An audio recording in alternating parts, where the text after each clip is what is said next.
सत श्री अकाल, नमस्कार, आदाब दर्शकों। मैं तुहाडा गुरलाल फिर हाजिर प्रोग्राम ओपन प्लेटफार्म लैके जस पंजाबी के मंच तो। दर्शकों, गल्लां बहुत ने, आपां जिद्दां मर्जी कह रही है, जो सरहदां ते चल रहा, देश के अंदर चल रहा, देश के बाहर चल रहा, विदेशों चल रहा, पर अज आपां एक बड़ा ही भखदा मुद्दा है जिहदे उत्ते आपां झात मारांगे। चाहे अफगानिस्तान की सिचुएशन होवे या फिर GDP जिहड़ी IMF जिहड़ी इंटरनेशनल मॉनेटरी फंड्स ਵੱਲੋਂ ਜਿਹੜੀਆਂ ਗੱਲਾਂ ਕਹੀਆਂ ਗਈਆਂ ਨੇ, ਕਿੰਨੀ ਸੱਚਾਈ ਹੈ ਉਹਨਾਂ ਦੇ ਵਿੱਚ, ਜਾਂ ਆਪਾਂ ਰਿਐਲਿਟੀ ਤੋਂ ਕਿੰਨਾ ਕੁ ਦੂਰ ਹੈ, ਕਿੰਨਾ ਕੁ ਨੇੜੇ ਹੈ। ਤੇ ਅਫਗਾਨਿਸਤਾਨ ਦੀ ਸਿਚੁਏਸ਼ਨ ਵਾਕਈ ਬਹੁਤ ਧਿਆਨ ਮੰਗਦੀ ਹੈ। ਇਹਨਾਂ ਦੋਨਾਂ ਤਿੰਨਾਂ ਵਿਸ਼ਿਆਂ ਦੇ ਉੱਤੇ ਗੱਲ ਕਰਨ ਨੂੰ ਸਾਡੇ ਨਾਲ ਸੀਨੀਅਰ ਪੱਤਰਕਾਰ ਇੰਡੀਆ ਤੋਂ ਸੀਨੀਅਰ ਜਰਨਲਿਸਟ ਰਾਕੇਸ਼ ਸ਼ਾਂਤੀ ਦੂਜੀ ਜੁੜ ਗਏ ਨੇ। ਪਹਿਲਾਂ ਨਾਲ ਸਵਾਗਤ ਕਰਦੇ ਹਾਂ ਤੇ ਫਿਰ ਕੁਐਸਚਨ ਕਰਦੇ ਉਹਨਾਂ ਦਾ। ਰਾਕੇਸ਼ ਜੀ, ਬਹੁਤ ਬਹੁਤ ਸਵਾਗਤ ਜੀ ਸਾਡਾ ਜਸ ਪੰਜਾਬੀ ਦੇ ਮੰਚ ਤੇ ਪ੍ਰੋਗਰਾਮ ਓਪਨ ਪਲੇਟਫਾਰਮ ਤੇ। बहुत धन्यवाद, बहुत शुक्रिया, भी स्वागत जी। राकेश जी, पहला तो फिर अगेन शुक्रिया तुसी टाइम कढ़िया। मेरा गल ये सीगा कि शिखर सम्मेलन चल रहा G20 का जोड़ा, वो माणयोग प्रधानमंत्री नरेंद्र मोदी जी ने कहा कि अफगानिस्तान जोड़ा है कट्टरपंथियों का ते आतंकवाद का जरिया ना बने। ਹੁਣ ਆਪਾਂ ਗੱਲਾਂ ਕਈ ਨੇ, ਉਹਦੇ ਵਿੱਚ ਕਈ ਐਂਗਲ ਆ ਜਾਂਦੇ ਨੇ ਕਿ ਤਾਲਿਬਾਨ ਉਹਨੂੰ ਸਪੋਰਟ ਕਰ ਰਿਹਾ, ਜਾਂ ਉਹਦੇ ਵਿੱਚ ਜਿਹੜੇ ਡਿਫਰੈਂਟ ਗਰੁੱਪਸ ਬਣੇ ਆ, ਜਾਂ ਇੱਕ ਅਸਥਾਈ ਸਰਕਾਰ ਆ ਉੱਥੇ, ਉਹਦਾ ਕਰਕੇ ਅਸਥਿਰਤਾ ਆ ਉੱਥੇ, ਤੇ ਜਿਹੜਾ ਕਿ ਦੁਨੀਆ ਲਈ ਵੀ ਖਤਰਾ ਆ। ਤੁਸੀਂ ਇਸ ਉਹਨਾਂ ਦੇ ਜਿਹੜੇ ਮਾਇਨੇ ਨੂੰ ਜਾਂ ਜਿਹੜੇ ਬਿਆਨ ਨੂੰ ਕਿੱਦਾਂ ਦੇਖਦੇ ਹੋ? ਦੇਖੋ ਗੁਰਲਾਲ ਜੀ, ਜਿਸ ਵੇਲੇ ਇਹ ਇੱਥੇ ਰਾਜ ਪਲਟਾ ਆਪਾਂ ਕਹਾਂਗੇ ਕਿ ਹੋਇਆ ਅਫਗਾਨਿਸਤਾਨ ਦੇ ਵਿੱਚ, ਅਨਐਕਸਪੈਕਟਡ ਹੋਇਆ, जिस वे कि USA भी ऐसा ही जड़ियाँ संभावनावां नहीं सी। जिस वे उन्होंने अपने फोर्सिस नूं ये तय किया कि असीं वापस लेना है, अफगानिस्तान के लोग अपने आज़ाद जिहड़ा उन्होंने तैयारी कराई उहदे मुताबिक चलाउणगे। पर उत्थे दे राष्ट्रपति ने जिहड़ा फौरी तौर पर उसको छड्डण दे वजह दे नाल जिहड़ा उत्थे माहौल क्रिएट होया, तो उत्थे पता लगा कि 20 साल बाद भी जो मतलब जो उत्थे डेमोक्रेसी बहाल करन दी, उत्थों के लोगों का अपना शासन बहाल करन लई जोर लगता रहा, तो उसदे बाद भी जो तालिबानी आके उत्थे काबज हो गए दूसरे तरीके दे नाल हिंसा के जरिए, तो उत्थों फिर ये पहली तो गल इत्थों ही लगता है भी उन्होंने 20 साल बाद भी जिथे मुल्क की सोच बदलाव आया सी, वो तालिबानी फोर्सिस की सोच के विच जिहड़ा धर्म कट्टरता नूं लैके जो सो कॉल्ड उन्हां दा धर्म कह लीए जां उन्हां दी जिहड़ी भी पछाण युग की जिहड़ी सभ्यता उन्हां दी कह लीए, ਉਹਦੇ 'ਚ कोई बदलाव नहीं आया सी। पर उन्होंने फिर भी जो सरकार बनी उन्होंने बहुत सारिया गल्लां ऐसियां कीतियां सी कि असी सुधार करांगे, अपनी साडी वो छवि नहीं रहेगी, पर रिजल्ट्स जिहड़े आ वो नहीं आए। ना तो जिहड़ा उत्थे कहा गया सी कि औरत की आज़ादी की गल सी, पत्रकारां की आज़ादी की गल सी, रिलीजीअस जिहड़ी आज़ादी की गल सी, ਉਹਦੇ ਵਿੱਚ कई एक अद्धे पत्रकार की इस दौरान जिहड़ी है उन्होंने बहुत ज़्यादा जिहड़ी है तसीहे दे के दिते गए है। फिर इस तरह ही उत्थे कुछ सजावां भी एक दो ऐसियां छोटियां छोटियां मतलब उन्हां दे नज़रिए दे नाल छोटियां मतलब कुछ सजावां भी कट्टरवाद दे उत्ते आधारित सजावां होईयां। ते गुरुद्वारा साहब दे विच भी उत्थे जिहड़ा काबुल दे विच तुहानूं पता ही है कि अंदर वड़ के बड़ी तोड़-फोड़ होई। एक हुण रीसेंट वीडियो वायरल हुई गुरुद्वारा साहब च कि लोगों को डर के छड्ड के जाना पिया कि फिर वो लोग आ गए आ। एक मंदिर दे नाल ऐसी घटना जिहड़ी होई, तो ये सारा जिहड़ा माहौल है ये दसदा है कि जिथे जिहड़ी उन्हां दी जिहड़ी मानसिकता दे विच कोई बहुता बदलाव नहीं हैगा। इसे तरह ही जिहड़ी दूसरी गल है कि जिस तरह हुण रीसेंटली पिछले गल दी गल है कि जम्मू कश्मीर दे विच जिहड़ा एक बहुत बड़ा जिहड़ा जिस वेले पाकिस्तान सपोर्टेड जिहड़े दस्सिया जा रहा है कि इसे ग्रुप्स दे जिहड़े टैररिस्ट ने ਜਦੋਂ ਉਹਨਾਂ ਨੂੰ ਉਹ ਇੱਕ ਕੌਂਬਿੰਗ ਆਪਰੇਸ਼ਨ ਚੱਲ ਰਿਹਾ ਸੀ ਤੇ ਉਹਦੇ ਵਿੱਚ ਉੱਥੇ ਉਹਨਾਂ ਨੇ ਸਾਡੇ 5 ਜਿਹੜੇ ਹੈ JCO ਸਮੇਤ 5 ਲੋਕ ਮਰੇ ਆ। ਇਸ ਤਰ੍ਹਾਂ ਇੱਕ ਦਿੱਲੀ ਦੇ ਵਿੱਚ ਇੱਕ ਟੈਰਰਿਸਟ ਫੜਿਆ ਗਿਆ ਜਿਹਨੇ ਦਿੱਲੀ ਨੂੰ ਬਹੁਤ ਬੁਰੇ ਤਰ੍ਹਾਂ ਪਲੈਨਿੰਗ ਸੀ ਉਹਦੀ, ਪਾਕਿਸਤਾਨ ਬੇਸਡ ਆਦਮੀ ਹੈ। ਜੀ ਜੀ ਜੀ। ਔਰ ਜਿੱਥੇ ਪੂਰੀ ਦੁਨੀਆ ਇਹ ਗੱਲ ਕਰ ਰਹੀ ਹੈ ਕਿ ਜਿਹੜੀ ਚਿੰਤਾ ਵਿਅਕਤ ਕਰ ਰਹੀ ਹੈ ਪੂਰੀ ਦੁਨੀਆ ਜਿਹੜੀ ਹੈ, ਉੱਥੇ ਪਾਕਿਸਤਾਨ ਦੇ ਪ੍ਰਧਾਨ ਮੰਤਰੀ ਇਮਰਾਨ ਖਾਨ ਲਗਾਤਾਰ ਇਹ ਕਹਿ ਰਹੇ ਆ ਕਿ ਉਹਨਾਂ ਦੇ ਨਾਲ एकमिक होना चाहिए है, अफगानिस्तान के तालिबानियों ਨੂੰ सपोर्ट करनी चाहिए है। तो ऐसे में उत्थे आना जी तुसीं गल की कि G20 दे भारत के प्रधानमंत्री नरेंद्र मोदी उन्होंने जी वो गल की, बेसिकली ये जिहड़ा शिखर सम्मेलन सी जिहड़ी समिट सी ये अफगानिस्तान के उत्ते लैके चिंता नूं शिखर सम्मेलन होया। सिर्फ एक सिंगल सबजैक्ट सी इहदे विच जिहदे उत्ते गलबात होई है और साडे मुल्क ਜੀ ਸਾਡੇ ਮੁਲਕ ਦੇ ਪ੍ਰਧਾਨ ਮੰਤਰੀ ਨੇ G20 ਦੇ ਜਿਹੜਾ ਜੀ ਜੀ ਸਿਖਰ ਸੰਮੇਲਨ ਸੀ, ਇਹਦੇ ਵਿੱਚ ਉਹਨਾਂ ਨੇ ਇਹ ਇੱਕ ਪੂਰੀ ਜਿਹੜੀ ਗਲੋਬਲ ਇੱਕ ਉਹਨਾਂ ਨੇ ਇੱਕ ਅਪੀਲ ਕੀਤੀ ਹੈ ਵੀ ਸਾਨੂੰ ਸਾਰਿਆਂ ਨੂੰ ਰਲ ਕੇ ਕੋਸ਼ਿਸ਼ ਕਰਨੀ ਚਾਹੀਦੀ ਹੈ ਕਿ ਜਿਹੜਾ ਅਫਗਾਨਿਸਤਾਨ ਹੈ ਉਹਦੇ ਵਿੱਚ ਜਿਹੜਾ ਕੱਟੜਵਾਦ ਔਰ ਜਿਹੜਾ ਉਹਨੂੰ ਕੱਟੜਵਾਦ ਤੋਂ ਇਲਾਵਾ ਜਿਹੜਾ ਇੱਕ ਸੰਪਰਦਾਇਕਤਾ ਜਿਹੜੀ ਹੈਗੀ ਹੈ ਉਦਾਂ ਦਾ ਮਾਹੌਲ ਨਾ ਬਣੇ, ਕਿਉਂਕਿ ਉਸ ਮਾਹੌਲ ਦੇ ਬਣਨ ਦੇ ਨਾਲ ਸਿਰਫ ਖਿੱਤੇ ਨੂੰ ਪ੍ਰੋਬਲਮ ਨਹੀਂ ਆਏਗੀ, ਇਸ ਨੂੰ ਪੂਰੀ ਵੈਸ਼ਵਿਕ ਜਿਹੜੀ ਹੈ ਉਹ ਚਿੰਤਾ ਦਾ ਵਿਸ਼ੇ ਬਣੇਗਾ। ਤਾਂ ਉਹਨਾਂ ਨੇ ਕਿਹਾ ਵੀ ਐਸੀ ਕੋਸ਼ਿਸ਼ ਕੀਤੀ ਜਾਣੀ ਚਾਹੀਦੀ ਹੈ ਕਿ ਜਿਹੜੇ 20 ਸਾਲ ਜਿਹੜੇ ਅਫਗਾਨਿਸਤਾਨ ਨੂੰ ਠੀਕ ਕਰਨ ਦੀ ਕੋਸ਼ਿਸ਼ ਕੀਤੀ ਹੈ, ਅਮਰੀਕਾ ਨੇ ਕੀਤੀ ਹੈ, ਇੰਡੀਆ ਨੇ ਲਗਭਗ 500 ਪ੍ਰੋਜੈਕਟਸ ਉੱਥੇ ਦਿੱਤੇ, ਔਰਤਾਂ ਦੀ ਪੜ੍ਹਾਈ ਨੂੰ ਲੈ ਕੇ, ਪਾਰਲੀਮੈਂਟ ਬਣਾਉਣ ਨੂੰ ਲੈ ਕੇ ਬਹੁਤ ਵੱਡੇ ਲੈਵਲ ਦੇ ਉੱਤੇ ਪੈਸਾ ਜਿਹੜਾ ਖਰਚ ਕੀਤਾ ਗਿਆ ਔਰ ਲੋਕਾਂ ਨੂੰ ਨਵੇਂ ਸਭਿਅਤਾ 'ਚ ਜੀਣਾ ਸਿਖਾਇਆ ਗਿਆ। ਤਾਂ ਉਹਨਾਂ ਨੂੰ ਲੱਗਦਾ ਕਿ ਉੱਥੇ ਇਸ ਵੇਲੇ ਸਭ ਤੋਂ ਵੱਡੀ ਪ੍ਰੋਬਲਮ ਅਫਗਾਨਿਸਤਾਨ 'ਚ ਆ ਰਹੀ ਹੈ ਕਿ ਭੁੱਖਮਰੀ ਦੀ ਬੜੀ ਵੱਡੀ ਪ੍ਰੋਬਲਮ ਆ ਰਹੀ ਹੈ। ਤਾਂ ਜਿੱਥੇ ਪ੍ਰਧਾਨ ਮੰਤਰੀ ਨੇ ਇਹ ਕਿਹਾ ਕਿ ਸਾਨੂੰ ਉਸ ਮੁਲਕ ਬਾਰੇ ਕੁਝ ਸੋਚਣਾ ਪਏਗਾ, ਨਾਲ ਹੀ ਉਹਨਾਂ ਨੇ ਇਹ ਵੀ ਕਿਹਾ ਵੀ ਇਸ ਗੱਲ ਦਾ ਖਿਆਲ ਰੱਖਿਆ ਜਾਵੇ ਕਿ ਉੱਥੇ ਇੱਕ ਐਸੀ ਸਰਕਾਰ ਬਣੇ ਜਿਹੜੀ ਆਪਣੇ ਮੁਲਕ ਨੂੰ ਚਲਾਉਣ ਬਾਰੇ ਸੋਚੇ ਔਰ ਮੁਲਕ ਨੂੰ ਕੱਟੜਤਾ, ਆਤੰਕਵਾਦ, ਇਹਨਾਂ ਚੀਜ਼ਾਂ ਤੋਂ ਬਚਾ ਕੇ ਚੱਲੇ। ਤਾਂ ਉਹਨਾਂ ਨੇ ਕਿਹਾ ਵੀ ਇਹਦੇ ਲਈ ਜਿੰਨੀ ਦੇਰ ਸਾਰੇ ਮੁਲਕ ਜਿਹੜੇ ਦੁਨੀਆ ਦੇ ਜਿਹੜੇ ਵਿਕਾਸਵਾਦੀ ਮੁਲਕ ਨੇ, ਜਿਹੜੇ ਸ਼ਾਂਤੀ ਦੇ ਰੱਖਣਾ ਚਾਹੁੰਦੇ ਨੇ, ਸ਼ਾਂਤੀ ਦੇ ਸਮਰਥਕ ਨੇ, ਜਿਹੜੇ ਪੀਸ ਚਾਹੁੰਦੇ ਨੇ, ਉਹਨਾਂ ਨੂੰ ਇਹ ਕਰਨਾ ਪਏਗਾ ਕਿ ਉਹ ਇੱਕ ਮੁਸ਼ਤ ਹੋ ਕੇ ਜਿਹੜਾ ਜੁਆਇੰਟਲੀ ਜਿਹੜਾ ਉਹਨਾਂ ਦਾ ਐਫਰਟ ਆ ਉਹ ਹੋਣਾ ਚਾਹੀਦਾ ਹੈ। ਤੇ ਇਹ ਬੜੀ ਵੱਡੀ ਚਿੰਤਾ, ਔਰ ਨਾਲ ਹੀ ਇਸ ਸੰਮੇਲਨ ਦੇ ਵਿੱਚ ਜਿਹੜਾ UNO ਦਾ ਜਿਹੜਾ ਇੱਕ ਪ੍ਰਸਤਾਵ ਆਇਆ ਅਫਗਾਨਿਸਤਾਨ ਨੂੰ ਲੈ ਕੇ ਵੀ ਉਹਨੂੰ ਸਪੋਰਟ ਕੀਤਾ ਗਿਆ ਕਿ ਉਹਦੇ ਲਈ ਉੱਥੇ ਲੋਕਾਂ ਦੇ ਰਹਿਣ ਖਾਣ ਦਾ ਪ੍ਰਬੰਧ ਕੀਤਾ ਜਾਣਾ ਚਾਹੀਦਾ, ਕਿਉਂਕਿ ਵੱਡੀ ਚਿੰਤਾ ਇਹ ਹੈ ਕਿ ਇਸ ਹਾਲਾਤ ਦੇ ਵਿੱਚ ਇਹ ਵੀ ਆਸ ਕੀਤੀ ਜਾ ਰਹੀ ਹੈ ਕਿ ਜਿਹੜੀ ਤਾਲਿਬਾਨੀਆਂ ਦੀ ਗਵਰਨਮੈਂਟ ਹੈਗੀ ਆ ਉੱਥੇ, ਜਿਹੜੀ ਹਲੇ ਕਿਹਾ ਤਾਂ ਜਾ ਰਿਹਾ ਕਿ ਉਹ ਜਿਹੜੀ ਹੈ ਪੱਕੀ ਗਵਰਨਮੈਂਟ ਨਹੀਂ ਹੈਗੀ, ਤਾਂ ਹਲੇ ਉਹਦੇ ਕਿਉਂਕਿ ਇਲੈਕਸ਼ਨ ਨਹੀਂ ਹੋਇਆ, ਆਮ ਤੌਰ ਤੇ ਇਲੈਕਸ਼ਨ ਦੀ ਉੱਥੇ ਪਰੰਪਰਾ ਵੀ ਨਹੀਂ ਹੈਗੀ ਤਾਲਿਬਾਨੀ ਸਿਸਟਮ ਦੇ ਵਿੱਚ ਜਿਹੜੀ ਹੈਗੀ। ਤਾਂ ਉਹਨਾਂ ਨੂੰ ਇਹ ਲੱਗ ਰਿਹਾ ਵੀ ਉਹ ਜਿਹੜਾ ਕਿਤੇ ਉੱਥੇ ਜਿਹੜੀ ਅਫੀਮ ਦੀ ਖੇਤੀ ਹੈ, ਜਿਹੜੀ ਜਿੱਤੋਂ ਹੈਰੋਇਨ ਬਣ ਕੇ ਫਿਰ ਸਾਰੇ ਦੇਸ਼ਾਂ ਜਿਹੜਾ ਨਾਰਕੋ ਟੈਰਰਿਜ਼ਮ ਦਾ ਜਿਹੜਾ ਖਤਰਾ ਹੈ ਉਹ ਵੀ ਇੱਕ ਅਲੱਗ ਤੋਂ ਵੱਧ ਰਿਹਾ। ਇੱਕ ਹਥਿਆਰਬੰਦ ਤੇ ਹੈਗਾ, ਇੱਕ ਨਾਰਕੋ ਟੈਰਰਿਜ਼ਮ ਜਿਹੜਾ ਹੈ ਉਹਦਾ ਖਤਰਾ ਜਿਹੜਾ ਜਿਹਨੂੰ ਸਿਰਫ ਸਾਡਾ ਜਿਹੜਾ ਮੁਲਕ ਭਾਰਤ ਆ ਜਿਹੜਾ ਉਹਦਾ ਗੁਆਂਢੀ ਹੋਣ ਕਰਕੇ ਨਹੀਂ, ਮਤਲਬ ਉਹਨੂੰ ਫੇਸ ਕਰ ਰਿਹਾ। ਇਹ ਜਿਹੜਾ ਖਤਰਾ ਹੈ ਅਮਰੀਕਾ ਵੀ ਫੇਸ ਕਰ ਰਿਹਾ, ਕੈਨੇਡਾ ਵੀ ਫੇਸ ਕਰ ਰਿਹਾ, ਦੁਨੀਆ ਦੇ ਹੋਰ ਦੇਸ਼ ਵੀ ਫੇਸ ਕਰ ਰਹੇ ਆ। ਇਹ ਬੜੀ ਵੱਡੀ ਚਿੰਤਾ ਜਿਹੜੀ ਹੈ G20। ਠੀਕ ਰਕੇਸ਼ ਜੀ, ਤੁਸੀਂ ਇੱਥੇ ਇੱਕ ਚੀਜ਼ ਐਡ ਕੀਤੀ ਕਿ ਮਾਨਯੋਗ ਪ੍ਰਧਾਨ ਮੰਤਰੀ ਨੇ ਆਪਦਾ ਜੀ ਸਿਖਰ ਸੰਮੇਲਨ ਦੇ ਵਿੱਚ ਆ ਕਿਹਾ ਕਿ ਕੱਟੜਪੰਥੀ, ਤੁਸੀਂ ਇੱਕ ਜ਼ਿਕਰ ਕੀਤਾ ਕਿ ਇੱਕ ਪਾਕਿਸਤਾਨੀ ਨਾਗਰਿਕ ਫੜਿਆ ਗਿਆ ਦਿੱਲੀ ਦੇ ਵਿੱਚ। ਮੈਂ ਦਰਸ਼ਕਾਂ ਦੀ ਜਾਣਕਾਰੀ ਲਈ ਕਹਿੰਦਾ ਕਿ ਉਹ ਬੰਦਾ ਬੰਗਲਾਦੇਸ਼ ਜਾਂ ਨੇਪਾਲ ਦੇ ਰਾਹੀਂ ਆਇਆ ਸੀਗਾ, ਬਿਹਾਰ 'ਚ ਕਾਫੀ ਟਾਈਮ ਰਿਹਾ, ਉਹਨੇ ਇੰਡੀਅਨ ਪਾਸਪੋਰਟ ਬਣਾਇਆ ਹੋਇਆ ਸੀ, ਈਵਨ ਜਿਹੜਾ ਦਿੱਲੀ ਦੇ ਵਿੱਚ ਅਰੈਸਟ ਹੋਇਆ ਦਿੱਲੀ ਦੇ ਵਿੱਚ 15 ਇਅਰਸ ਉਹ ਇੰਡੀਆ 'ਚ ਰਹਿ ਰਿਹਾ ਸੀ। ਇਹ ਜਿਹੜੀਆਂ ਚੀਜ਼ਾਂ ਪਹਿਲਾਂ ਵੀ ਰਕੇਸ਼ ਜੀ ਸੀਗੀਆਂ ਤੇ ਆਪਾਂ ਨੂੰ ਸਤਰਕ ਹੋਣਾ ਪਊਗਾ, ਕਿਉਂਕਿ ਕਹਿੰਦੇ ਹੁੰਦੇ ਨਾ ਆਪਦਾ ਘਰ ਪੱਕਾ ਰੱਖ ਬਜਾਏ ਕਿ ਦੂਜਿਆਂ ਦੇ ਡਲੇ। ਆਪਾਂ ਫਿਰ ਉਹ ਇੰਟਰਨੈਸ਼ਨਲ ਮੁੱਦੇ ਤੇ ਫਿਰ ਚੱਲਦੇ ਹਾਂ ਅਫਗਾਨਿਸਤਾਨ ਵਾਲੇ ਤੇ। ਇੱਕ ਮੈਂ ਸਟੇਟਮੈਂਟ ਦੇਖ ਰਿਹਾ ਸੀ ਕਿਸੇ ਤਾਲਿਬਾਨ ਅਫੀਸ਼ੀਅਲਸ ਦੀ ਕਿ ਅਸੀਂ ਸਥਿਰਤਾ ਲਿਆਉਣਾ ਚਾਹੁੰਦੇ ਹਾਂ, ਪਰ ਸਾਡੇ ਵਿੱਚ ਡਿਫਰੈਂਟ ਗਰੁੱਪਸ ਨੇ ਉਹ ਅਸਥਿਰਤਾ ਫੈਲਾ ਰਹੇ ਨੇ, ਕੁਝ ਗੁਆਂਢੀ ਦੇਸ਼ ਵੀ ਸਾਨੂੰ ਤੰਗ ਕਰ ਰਹੇ ਆ।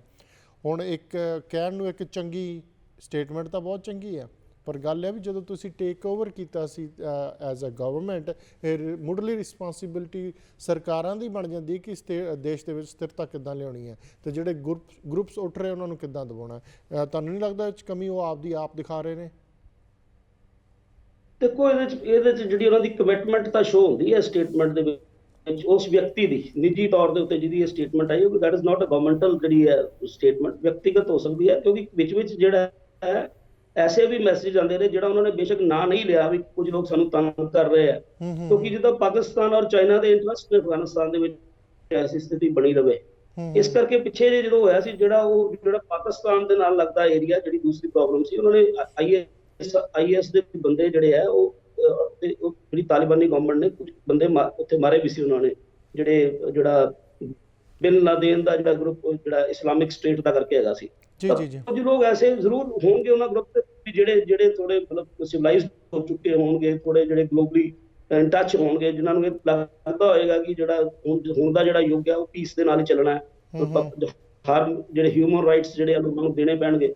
ਪਰ ਜਿੰਨੀ ਦੇਰ ਉਸ ਸਟੇਟ ਗਵਰਨਮੈਂਟ ਉਹ ਸਟੇਟਮੈਂਟ ਜਿਹੜੀ ਹੈ ਇੱਕ ਸਰਕਾਰ ਦੇ ਸਤਰ ਤੇ ਨਹੀਂ ਆਉਂਦੀ, ਉਨੀ ਦੇਰ ਉਹ ਵਿਅਕਤੀਗਤ ਵਿਚਾਰ ਦੇ ਤੌਰ ਤੇ ਲਈ ਜਾ ਸਕਦੀ ਹੈ। ਪਰ ਇਹ ਇੱਕ ਹੋਪ ਹੈ ਜਿਹੜਾ G20 ਦੇ ਵਿੱਚ ਜਿਹੜੀ ਨਰਿੰਦਰ ਮੋਦੀ ਨੇ, ਜਿਹੜੇ ਸਾਡੇ ਪ੍ਰਧਾਨ ਮੰਤਰੀ ਨੇ ਅਪੀਲ ਕੀਤੀ ਹੈ ਜਿਹੜੇ ਦੇਸ਼ਾਂ ਨੂੰ, ਉਹਦੇ 'ਚ ਇੱਕ ਹੋਪ ਲੱਗਦੀ ਹੈ। ਜਿੱਦਾਂ ਪਿੱਛੇ ਜਦੋਂ ਜਿਹੜੀ ਉਹ ਕੁਝ ਗਰੁੱਪਸ ਜਿਹੜੇ ਹੈਗੇ ਸੀ ਤਾਲਿਬਾਨੀਆਂ ਦਾ ਵਿਰੋਧ ਕਰ ਰਹੇ ਸੀ ਇੱਕ ਹਿੱਸੇ ਦੇ ਵਿੱਚ ਦੇਸ਼ 'ਚ, ਤਾਂ ਕੁਝ ਐਸੀਆਂ ਹੋਪਸ ਆ ਜਿੱਦਾਂ ਲੇਡੀਜ਼ ਨੇ ਉੱਥੇ ਪ੍ਰਦਰਸ਼ਨ ਬਹੁਤ ਲਗਾਤਾਰ ਤਾਲਿਬਾਨੀਆਂ ਦੇ ਖਿਲਾਫ ਜਿਹੜਾ ਮਹਿਲਾਵਾਂ ਨੇ ਜਿਹੜਾ ਵਿਰੋਧ ਪ੍ਰਦਰਸ਼ਨ ਕੀਤੇ, ਇੱਥੋਂ ਤੱਕ ਕਿ ਗੋਲੀ ਵੀ ਇੱਕ ਲੜਕੀ ਔਰਤ ਨੂੰ ਗੋਲੀ ਵੀ ਮਾਰੀ ਉਹਨਾਂ ਨੇ, ਮਤਲਬ ਜਿਹੜੀ ਹੈਗੀ ਹੈ।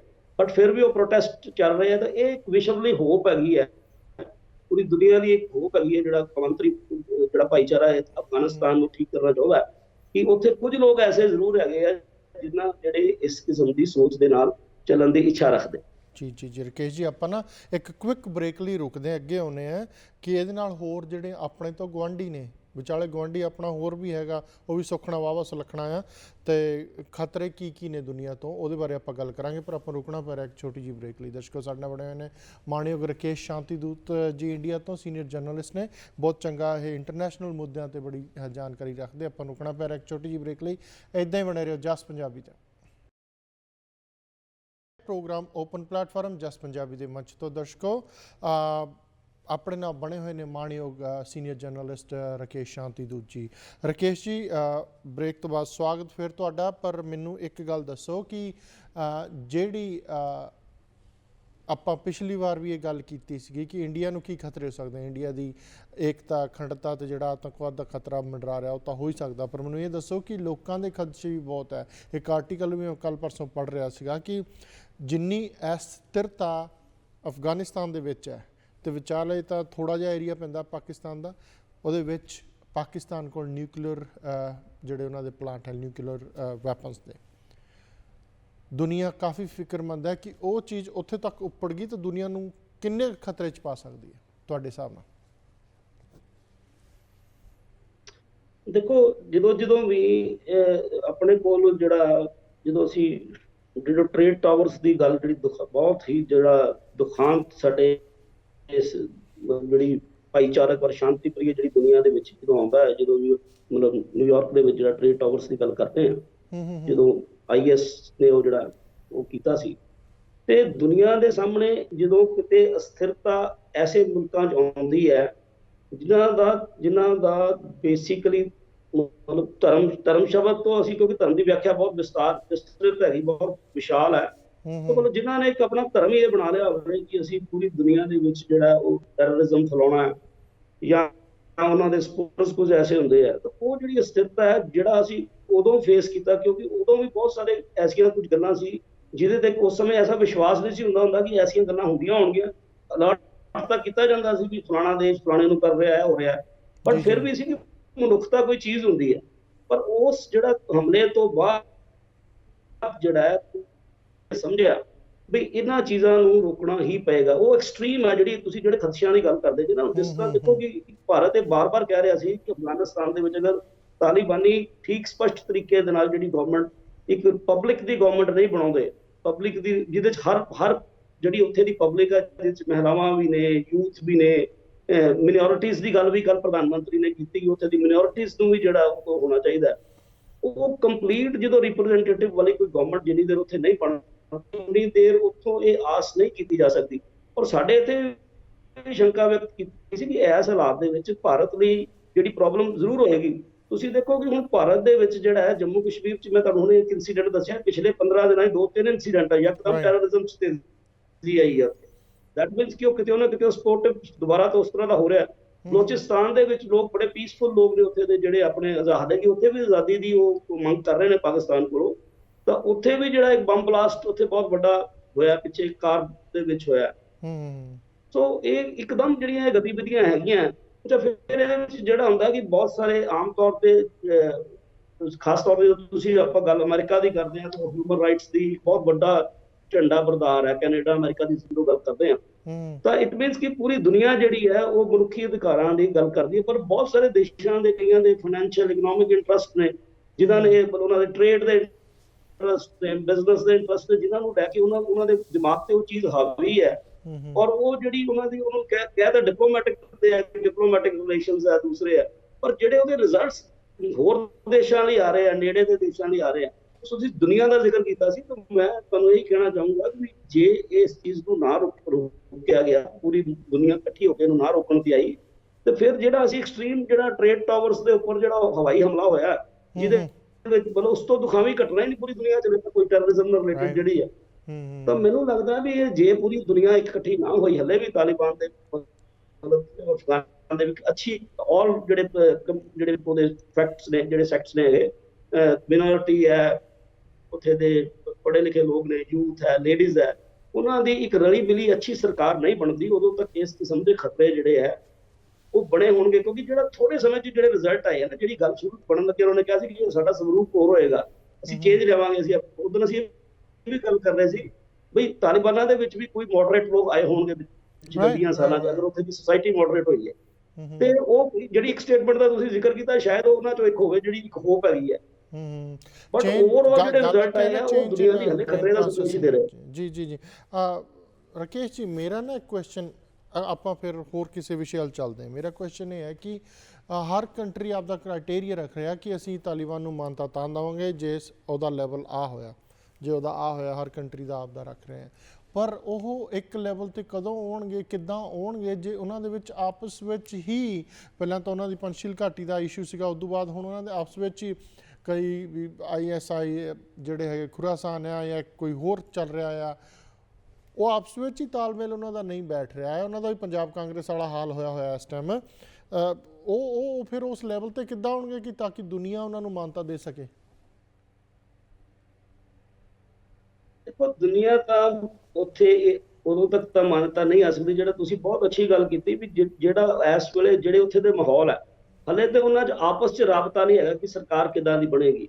ਉਸ ਤੋਂ ਬਾਅਦ ਉਹਨਾਂ ਲਈ ਜਿਹੜਾ ਫਿਰ ਉੱਥੇ ਜਿਹੜੀ ਇਕਨੋਮਿਕਸ ਵੱਲ ਜਾਣਾ, ਉਹਨਾਂ ਦੇ ਦੇਸ਼ ਦੇ ਲੋਕਾਂ ਨੂੰ ਉਹਨਾਂ ਨੇ ਆਪਣੀ ਇਕਨੋਮੀ ਖੜੀ ਕਰਨੀ ਹੈ, ਬਹੁਤ ਲੰਬਾ। ਹਾਲਾਂਕਿ ਇਕਨੋਮੀ ਖੜੀ ਕਰਨ ਦੇ ਵਿੱਚ ਦੁਨੀਆ ਨੇ ਅੱਗੇ ਵੀ ਅਫਗਾਨਿਸਤਾਨ ਦੀ ਮਦਦ ਕੀਤੀ ਸੀ, ਫਿਰ ਕਰ ਦੇਗੀ।